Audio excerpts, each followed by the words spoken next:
বিনা দোষে জেল খাটছে অভয়। অভয়ের ব্যাগ থেকে 10 লক্ষ টাকা কে চুরি করলো? তাহলে কি বরুণ চুরি করলো অভয়ের ব্যাগ থেকে 10 লক্ষ টাকা? সন্দেহের তীর কিন্তু বরুণের দিকেই যাচ্ছে। হ্যালো গাইজ, কি অবস্থা সবার? আশা করি প্রত্যেকে ভালো আছেন। নিয়ে আসলাম ভাগ্যরেখা ধারাবাহিক নাটকের 146 নম্বর এপিসোডের এক্সপ্লেনেশন।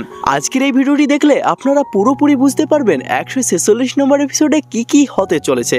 সুন্দরভাবে এক্সপ্লেন করব সম্পূর্ণ ভিডিওতে।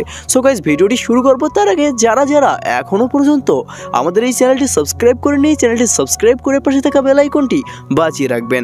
গাইজ, 146 নম্বর এপিসোডের শুরুতে আমরা দেখতে পারবো আরতি এবং অবনী একসাথে বসে আছে এবং আরতি সেখানে কান্না করছে। তার ভাই জেলে বন্দি থাকায় সে অবনীর কাছে বলছে এবং কান্না করছে।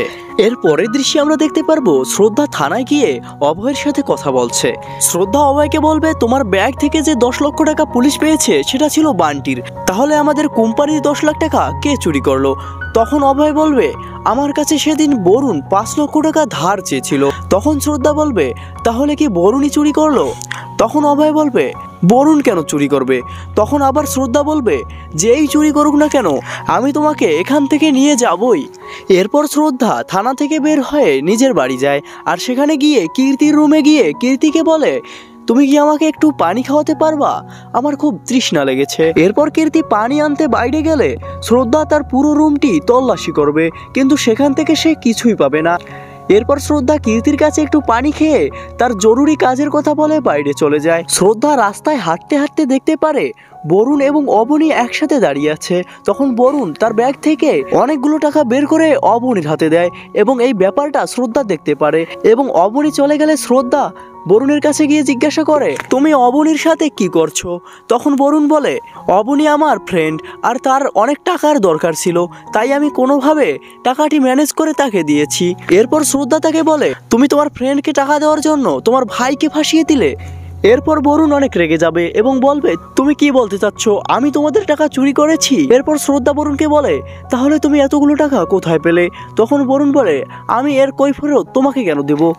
এরপর আমরা দেখি শ্রদ্ধাদের বাড়িতে তার বাবা এসেছে এবং এসে কীর্তি এবং তার বাবা কথা বলছে।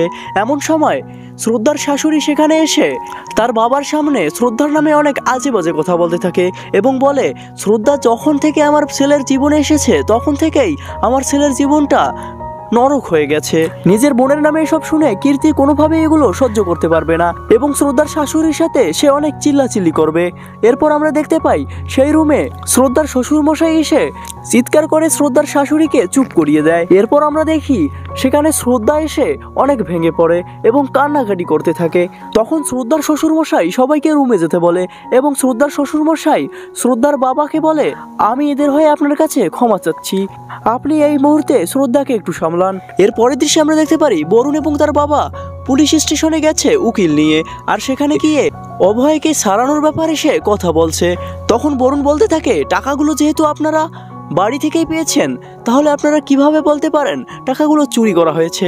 তখন অভয় বলে, টাকাগুলো আসলেই চুরি করা হয়েছে।